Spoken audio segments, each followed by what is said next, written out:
Have you ever heard someone say that God is waiting for you to take an impossible step of faith? To offer what you don't have, to do what you don't know how to do, to be what you are not yet, and that if you don't take this leap in the dark, your faith is too small? This idea has become so common that many people live spiritually in debt, carrying guilt for not being able to give something they never possessed, thinking that God is disappointed because you didn't perform the miracle that He Himself should operate. But there is a simple and powerful biblical principle that removes all this pressure. And this is the first of 4 videos where we will explore this deeply: how the Bible truly treats faith, miracles, offerings, and calling. The principle is this: God does not demand what you do not have. He does not ask for bread from someone who only has crumbs. He does not demand eloquence from someone who freezes when it's time to speak. He does not require instant maturity from someone who is still learning how to walk. In this video, you will understand why this truth brings freedom, how it appears in the most well-known stories of the Bible, and what changes when you stop trying to produce what only God can create in you. Take a deep breath. You are not late. You are exactly where you can begin.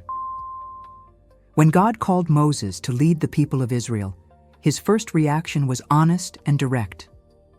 "Lord, I have never been eloquent, neither in the past nor since you have spoken to your servant. I am slow of speech and tongue," as written in Exodus 4:10. Moses was not being humble. He was saying, "I don't have this." And do you know what God did? He did not force Moses to become an orator overnight. He did not say, "Pray more and it will come out." He simply provided Aaron, Moses' brother, to be the voice. God recognized the real limitation and adjusted the plan without diminishing the calling. This is important. God does not romanticize incapacity. He does not call you to something and then watch you drown trying to do alone what He should sustain. Now think about Abraham.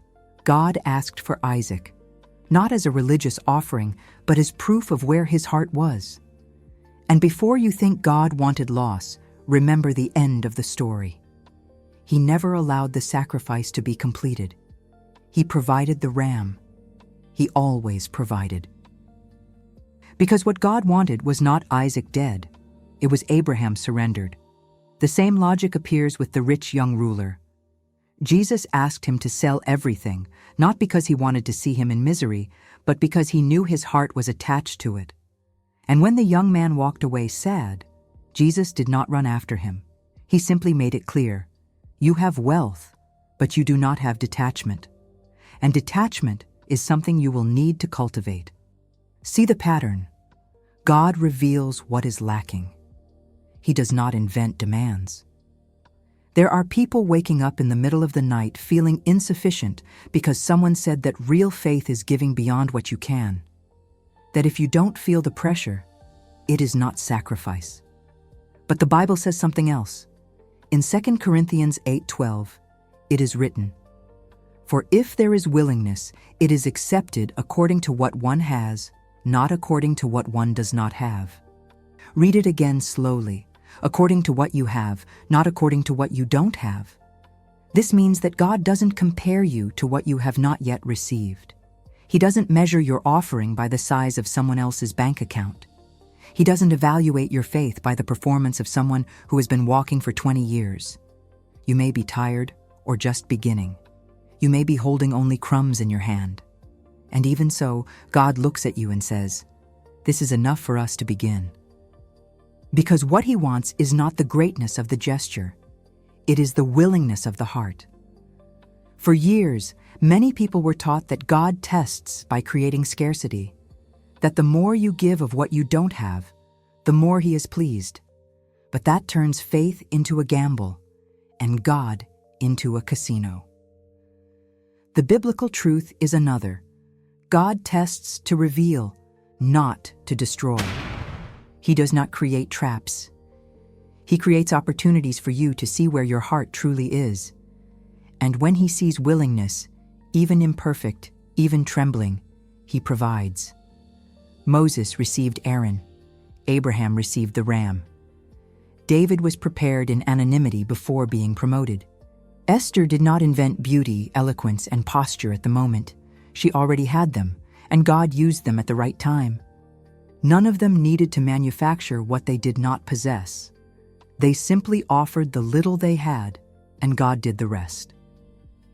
If today you are exhausted, trying to be someone you are not yet, stop. If you are feeling guilty because you cannot give what you do not have, rest. God is not standing with crossed arms waiting for you to perform a miracle. He is the miracle. And He already knows exactly what you have in your hands. He already knows what is missing. He has already seen your fragility. And even so, He calls you. Not because you are ready, but because He is faithful to complete what He began. As it is written in 1 Thessalonians 5:24, "The one who calls you is faithful, and He will do it." You do not need to create capacity out of nothing. You only need to bring what already exists, however small it may be, and trust that God makes it grow. God does not demand what you do not have. He asks for willingness. He asks for honesty. He asks for the little you can hold today. And with that, He builds tomorrow. Leave it in the comments. What do you have in your hands today that God can multiply? And if this video brought clarity, leave a like and subscribe to the channel. The journey continues.